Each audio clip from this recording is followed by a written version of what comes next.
तो आइए, good morning students. ये अब हमारा कोऑर्डिनेशन कंपाउंड का 5th लेक्चर है, जिसमें हम लोग स्टीरियो आइसोमेरिज्म के बारे में डिस्कस करेंगे।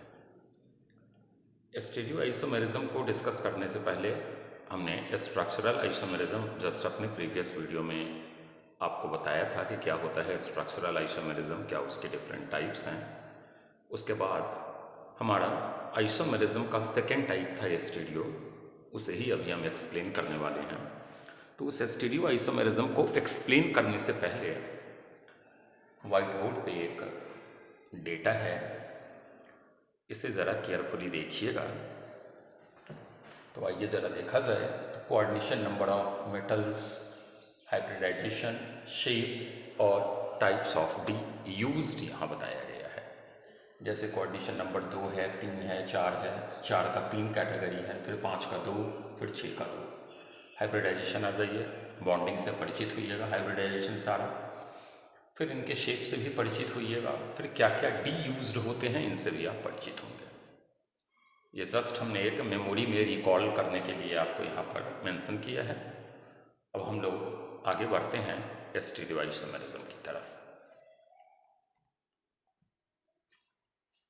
जैसा कि हमने आपको बताया था कि स्टीरियो आइसोमेरिज्म 2 टाइप के हैं, जियोमेट्रिकल और ऑप्टिकल। जियोमेट्रिकल आइसोमेरिज्म नेम से ही क्लियर है, जियोमेट्रिकल मेजरमेंट।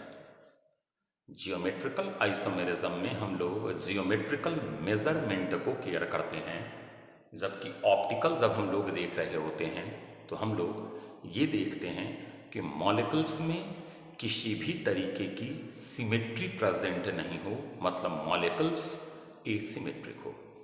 हमने आपको अर्लियर भी बताया था कि एक्चुअली जो हमारा स्टीरियो आइसोमेरिज्म है वो ऑर्गेनिक के वीडियो में, अगर यहाँ आपको बहुत डिटेल समझ में नहीं आ रहा है तो आप फिर मेरे ऑर्गेनिक वाले लेक्चर को देखिए, वहाँ हमने पूरा डिटेल्स बताया हुआ है जियोमेट्रिकल और ऑप्टिकल।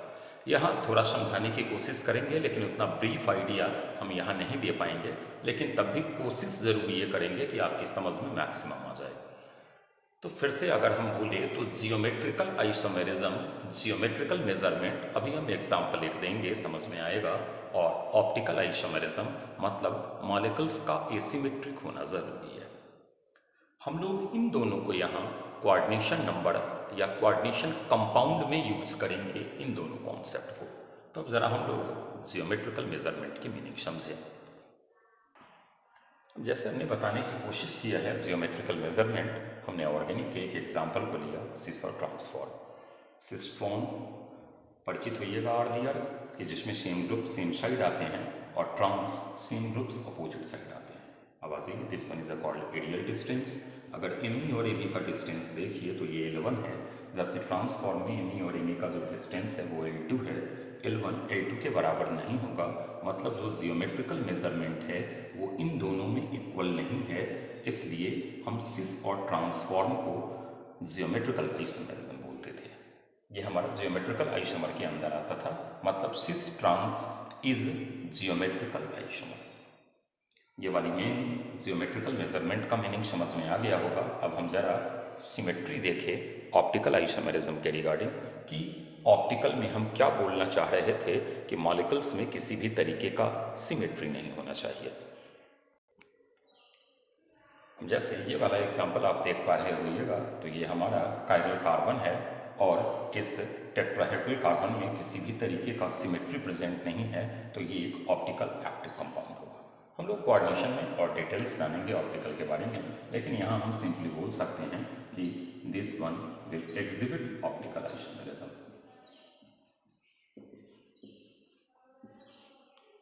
वजह यह है कि मॉलिक्यूल्स किसी भी तरीके की सिमेट्री को कॉन्टेन नहीं कर रहा है, ना ही इसके पास प्लेन ऑफ सिमेट्री है, ना ही इसके पास सेंटर ऑफ सिमेट्री है। हम ज़रा टेट्राहेड्रल ज्योमेट्री वगैरह को भी समझेंगे। अभी हमने सिर्फ आपको जियोमेट्रिकल और ऑप्टिकल के उस डेफिनेशन का एग्जाम्पल दिया है कि जिसमें जियोमेट्रिकल में जियोमेट्रिकल मेजरमेंट डिफर होते हैं, और ऑप्टिकल में मॉलिक्यूल्स का एसिमेट्रिक होना जरूरी है। एसिमेट्रिक मतलब सिमेट्री प्रेजेंट नहीं हो।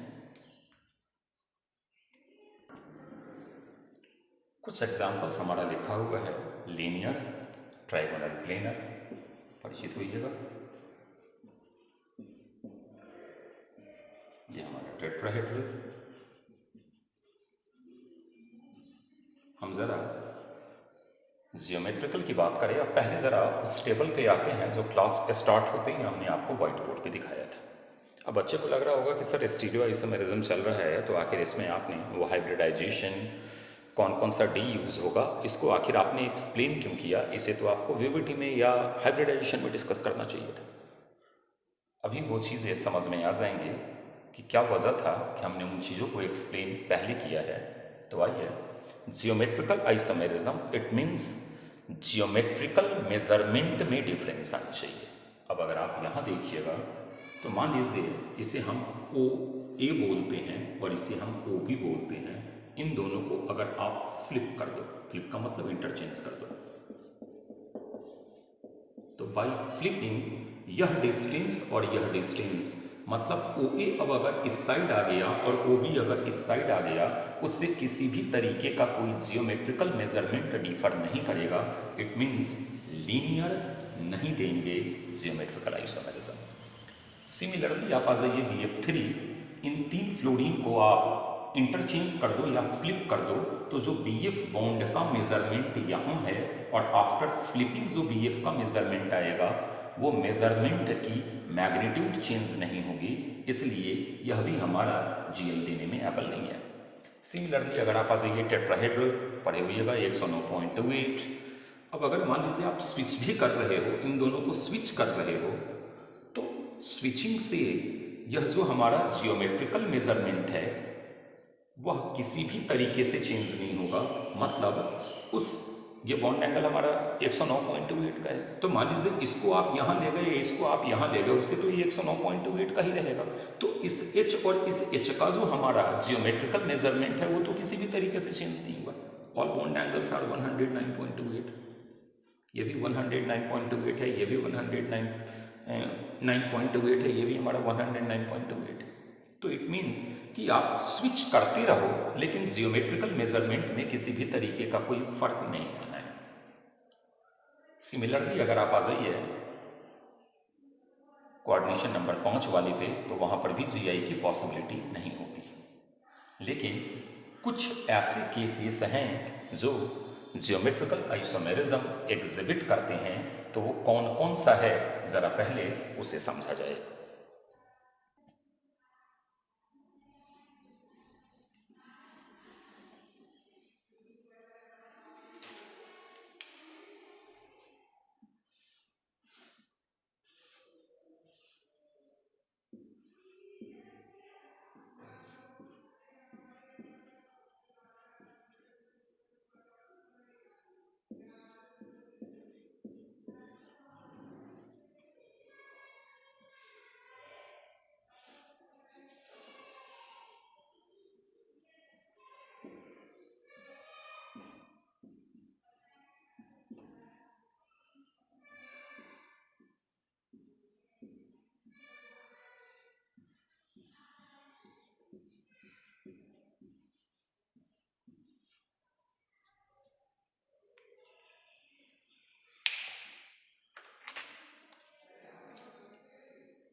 टेट्राहेड्रल में आप आ जाइए तो एक टेंशन तो खत्म कि GI नहीं, और टेट्राहेड्रल का मतलब है कि sp3 हाइब्रिडाइज्ड है।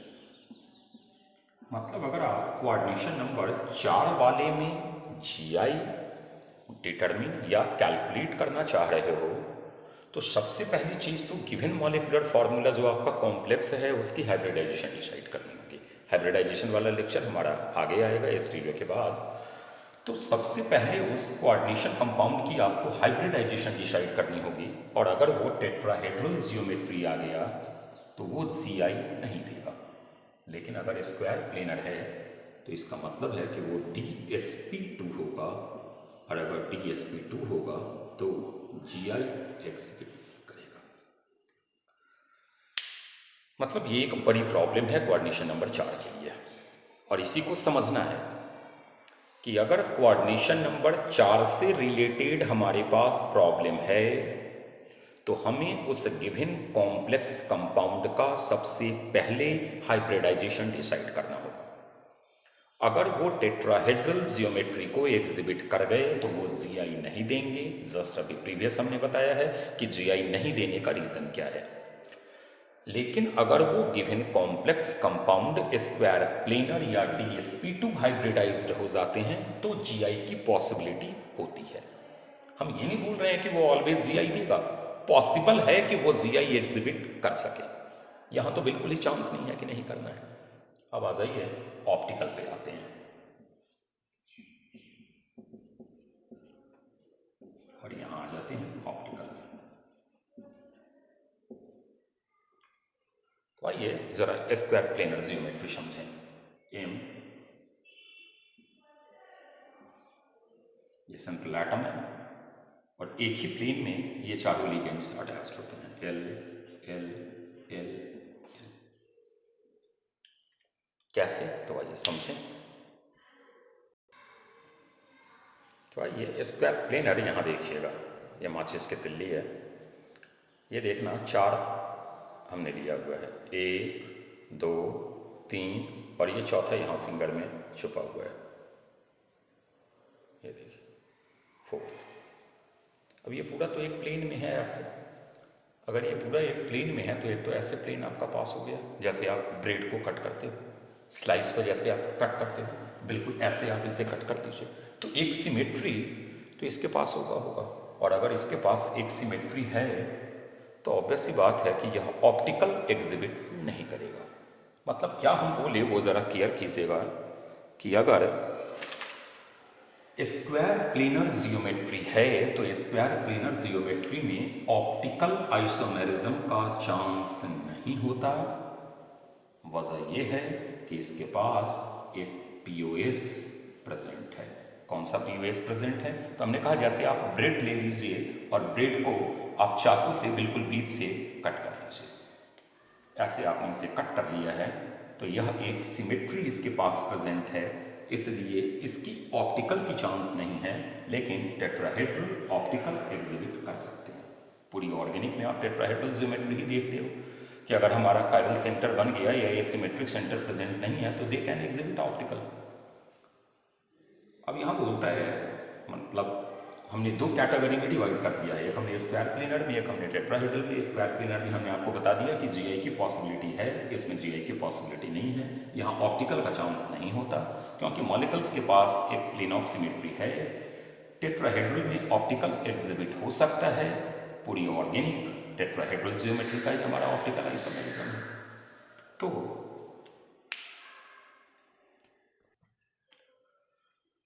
बच्चे सोचते हैं कि चलो भाई बहुत अच्छा ट्रिक हमारे पास आ गया, हम अगर कोऑर्डिनेशन नंबर 4 पर हैं तो हम सबसे पहले हाइब्रिडाइजेशन डिसाइड कर लेंगे। अगर हाइब्रिडाइजेशन हमारा टेट्राहेड्रल आ गया तो हम बोलेंगे कि GI की पॉसिबिलिटी नहीं है।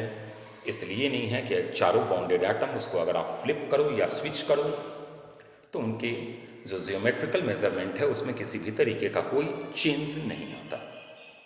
फिर अगर वो स्क्वायर प्लेनर जियोमेट्री में है तो वो बोलेगा कि सर स्क्वायर प्लेनर जियोमेट्री में हमारा जियोमेट्रिकल का चांस हो सकता है, ऑप्टिकल नहीं होंगे। इतना हम याद रख लेते हैं। बाद बाकी हमारा तो सिर्फ अब एक ही टेंशन रहा ना सर कि कोऑर्डिनेशन नंबर 4 में एट फर्स्ट हमें हाइब्रिडाइजेशन डिसाइड करना है। तो आपको कॉन्सेप्ट समझ में आए या ना आए, काम तो हमारा बन गया। हम बोले चलो भाई ठीक है, अच्छी बात है। आप कॉन्सेप्ट नहीं समझना चाह रहे हैं तो आप याद कर लीजिए। फिर आगे एक बहुत इंपॉर्टेंट हमने स्टेटमेंट यहाँ लिखा है कि अगर स्क्वायर प्लेनर जियोमेट्री में लिगेंड्स काफ़ी कॉम्प्लेक्स हो, मतलब लिगेंड्स के पास अगर कायरलिटी आ जाए या लिगेंड्स 3D फिगर है, तो इन सच मोमेंट जो अभी हमने स्लाइस की तरह ब्रेड कट किया है वो प्लेन ऑफ सिमेट्री एब्सेंट हो जाएगा, और एब्सेंट होने के कारण ऑप्टिकल आइसोमेरिज्म का चांस एग्जिबिट हो जाएगा। लेकिन ये बहुत रेयर केस होते हैं, हम आगे इनके एग्जांपल्स भी देखेंगे। ओवरऑल कोऑर्डिनेशन नंबर 4 की बातें जो थी वो हमारी फिनिश हो गई। अब हम टेट्राहेड्रल में कुछ ज़रा ऑप्टिकल आइसोमेरिज्म एग्जाम्पल देखिए, फिर हम एक एक कर सारे केसेस को रीड करें। आइए तो हम लोग लौट कर आ गए टेट्राहेड्रल ज्योमेट्री में। पहले क्या होता है टेट्राहेड्रल ज्योमेट्री, ये ज़रा समझें। तो ये कार्बन और जो ये ब्लू कलर्ड आपको हाइड्रोजन है, ये ब्लैक बोर्ड की प्लेन में होते हैं, CH और H, लाइक दिस।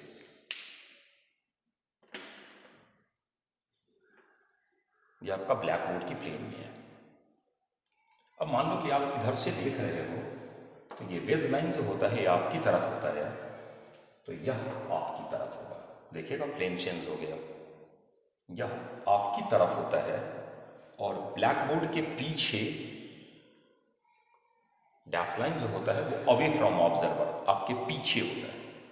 तो ये वाला देखिए, ये आपकी तरफ गया और ये पीछे गया, मतलब ये तो ब्लैक बोर्ड की प्लेन पे है ही, ये टूवर्ड्स यू, और ये वाला मार्कर बैकवर्ड साइड, पीछे की साइड।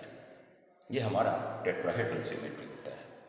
इस टेट्राहेड्रल ज्योमेट्री में जो आपका ब्लैक बोर्ड की प्लेन पे नहीं है, उससे अगर आप ऐसे POS पास करो, बॉन्डिंग में बाकायदा बताया हुआ है POS पास होना, ऐसे अगर आप POS पास करो तो ये मॉलिक्यूल्स दो इक्वल हाफ में कट हो जाएगा, मतलब इट हैज़ अ POS।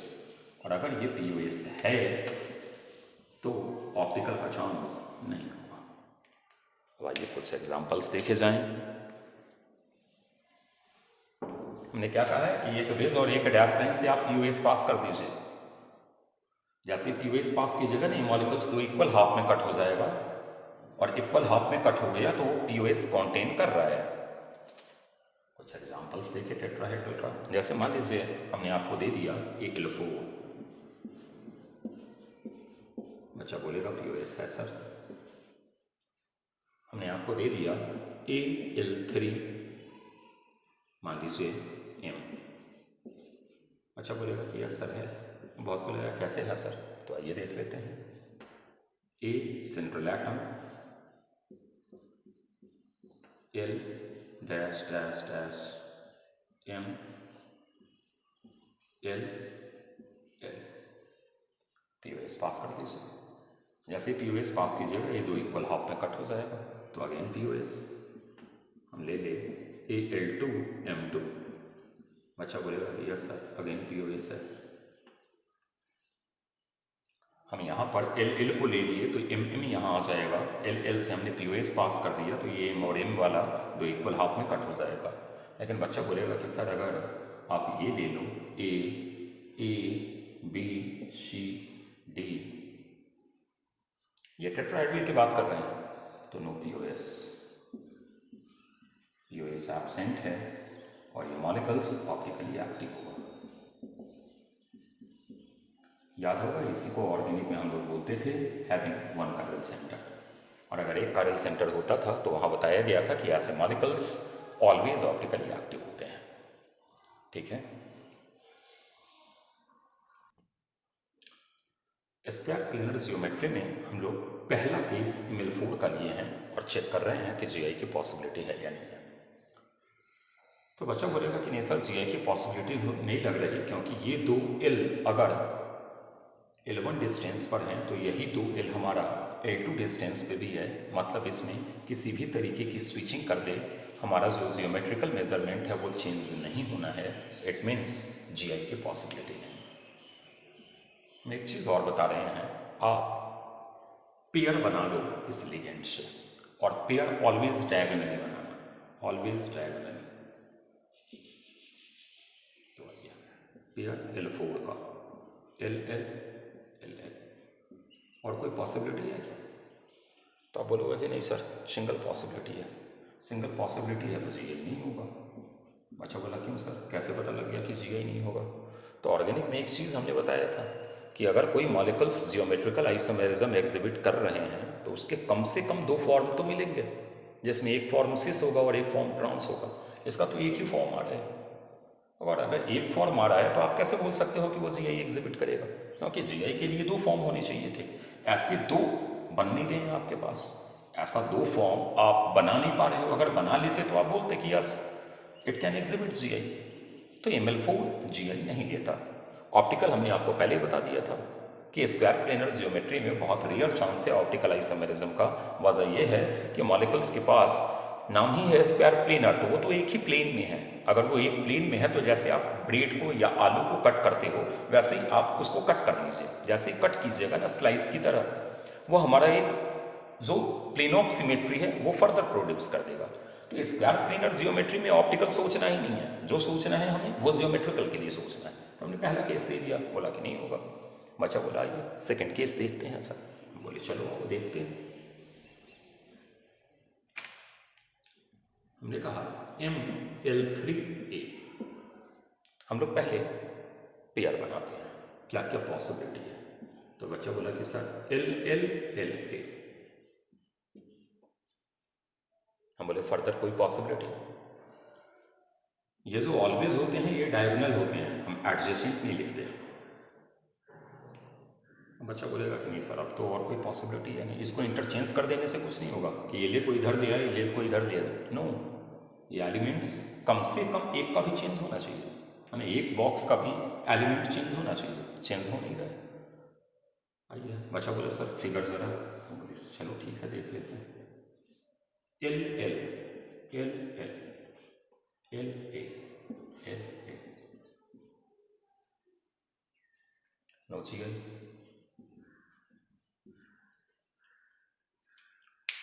बच्चे ने बोला चलो सर ठीक है, एक नेक्स्ट एग्जाम्पल देखते हैं।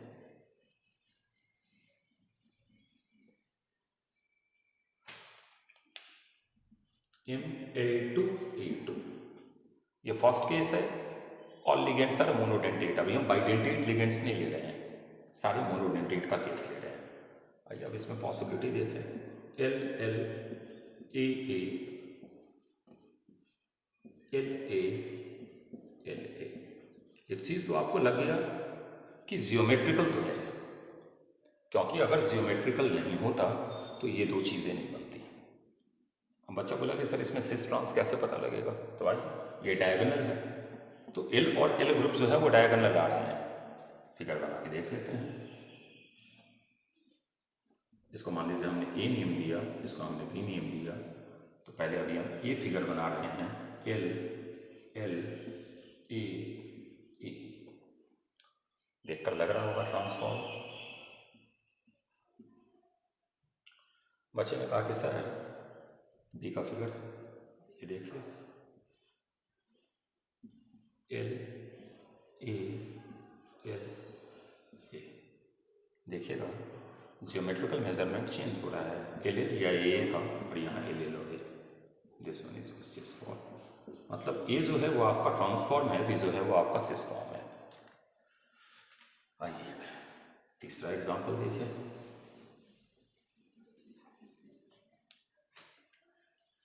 बच्चे ने बोला कि सर हमारे पास है MABCD। आइए देखते हैं, पेयर बनाते हैं ABCD। एक चांस ACBD, एक चांस ADBC, और अब कोई चांस नहीं है। इन चार लिगेंड्स में दो दो को लेकर आपने पेयर बनाना है, परम्यूटेशन एंड कॉम्बिनेशन, 3 पॉसिबिलिटी लिखा हुआ है। बच्चे ने कहा सर फिगर फॉर्म करना, ये मान लीजिए पहला है, ये हमारा दूसरा है, ये हमारा तीसरा है, ये जो पेयर लिखे गए हैं ये डायगोनल है, तो आइए एम ए बी का ए बी सी डी पहला। बच्चे ने कहा कि इसका सेकंड का फिगर, बोले ये देखते हैं सेकंड का फिगर। ए सी बी डी। बच्चे ने कहा कि सर तीसरे का फिगर, बोले आइए देखते हैं तीसरे का figure. A D B C, ये था। अब बच्चे ने बोला कि सर इसमें सिस्ट्रॉन्स कैसे आइडेंटिफाई करेंगे? तो आइए, पता होगा कि अगर ऑल ग्रुप्स जियोमेट्रिकल आइसोमेरिज्म में डिफरेंट होते हैं तो हम लोग इजेड नॉमेनक्लेचर उसका नेमिंग देते हैं और वो प्रायोरिटी के बिहाफ पर डिसाइड करते हैं। तो ये प्रायोरिटी के बिहाफ पर हम अल्फ़ाबेटिकली जो सीनियर हैं उनको फर्स्ट पोजीशन दे रहे हैं। तो मान लीजिए यहाँ ए और सी में ए पहले आ रहा है तो नंबर 1, सी बाद में आ रहा है तो नंबर 2, यहाँ बी डी और बी में डिसाइड करें तो बी पहले आया नंबर 1, ये आया हमारा 2, most prior group opposite side और लिस्ट प्रायर ग्रुप भी अपोजिट साइड, मतलब this one is your transform. अब आइए यहाँ देखा जाए तो 1 2 बी, ये हमारा नंबर 2 पर prior group same side cis form.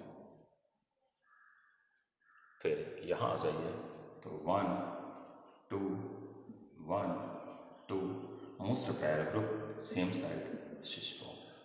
मतलब पहला जो है वो ट्रांस रिप्रेजेंट कर रहा है, दूसरा सिस, तीसरा सिस। मतलब अगर चारों लिगेंड्स स्क्वायर प्लेनर जियोमेट्री में डिफरेंट हो तो उनमें 2 सिस और 1 ट्रांसफॉर्म होते हैं। क्लियर है? आइए अब हम आइडेंटिटी लिगेंड्स को इंट्रोड्यूस कर रहे हैं स्क्वायर प्लेनर जियोमेट्री में। हमने कहा है, पढ़े हुएगा जहाँ हमने क्लासिफिकेशन का किया होगा तो बताया होगा कि आइडेंटिटी लिगेंड्स सिमेट्रिकल हो सकते हैं अगर दोनों डोनर एटम सेम हो, अनसिमेट्रिकल अगर दोनों डोनर एटम डिफरेंट हो। सिमेट्रिकल को हमने ए से लिखा, अनसिमेट्रिकल को हमने ए बी से लिखा। बच्चे ने कहा कि सर एक एग्जाम्पल है हमारे पास एम ए 2। एक चीज़ जानिएगा, जो हमारा स्क्वायर प्लेनर जियोमेट्री है, बाइडेंटिटी लिगेंड्स कभी डायगोनली नहीं आ सकते, काफ़ी स्ट्रेन प्रोड्यूस कर देते हैं। तो दैट इज वाई जो बाइडेंटिटी लिगेंड्स होगा वो ऑलवेज एडजेसेंट होगा, मतलब ए एल एल। इसलिए कभी भी बाइडेंटिटी लिगेंड्स का जो दोनों डोनर एटम है ये कभी भी जब आप पेयर बना रहे होइएगा तो एक ब्रैकेट में नहीं आएगा, क्योंकि इसे डायगोनल होना नहीं है ए को। और अगर डायगोनल होना नहीं है तो ये जो हमारा पेयर बन रहा है उस पेयर के ब्रैकेट में वो साइमल्टेनियसली आएगा। तो इसकी जो पॉसिबिलिटी होगी वो ए और कोई पॉसिबिलिटी ही नहीं है, जी नहीं देखा। बच्चे ने कहा कि चलो सर एक काम करो, ये L2 था इसको आप कर दो XY। हम बोले चलिए ये कर देते हैं XY।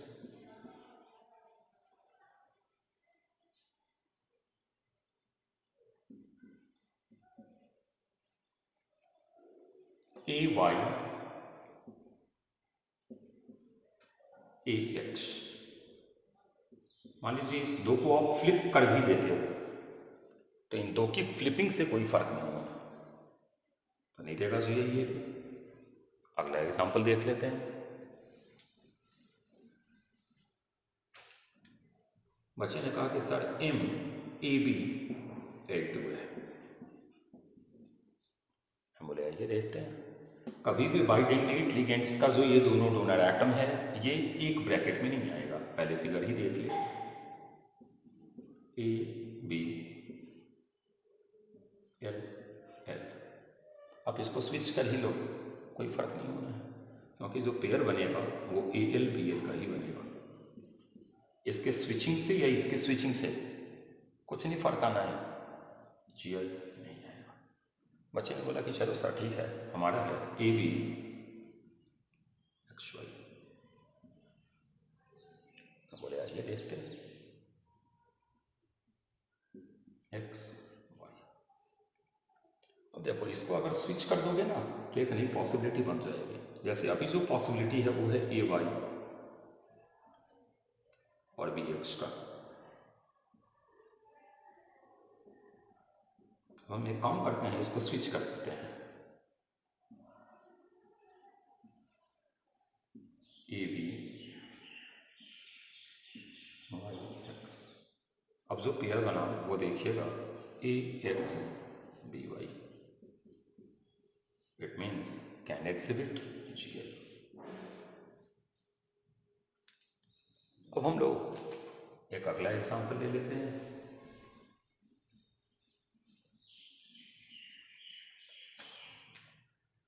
बच्चे ने बोला कि sir M A B whole twice है, सारे स्क्वायर प्लेनर ही है। हमने बोला ये देखते हैं, ए बी, इसको स्विच कर देते हैं। पहले तो अभी अगर आप देखो तो ए बी, अब ये कंफ्यूज नहीं होना कि सर इसका तो डायगोनल आ गया, ये ए बी इसके लिए आ रहा है, सेकेंड एलिमेंट इसके लिए आ रहा है ए बी, इसलिए हम फिगर भी सामने बना रहे हैं। अब इसको स्विच कर दीजिए, ये भी ये, हाँ ये पॉसिबिलिटी ए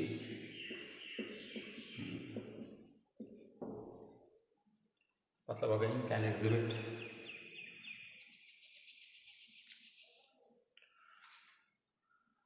बच्चे ने बोला कि चलो सर ठीक है, अगर हमारा एक होमवर्क हम दे देते हैं, सोचिएगा उसके बारे में।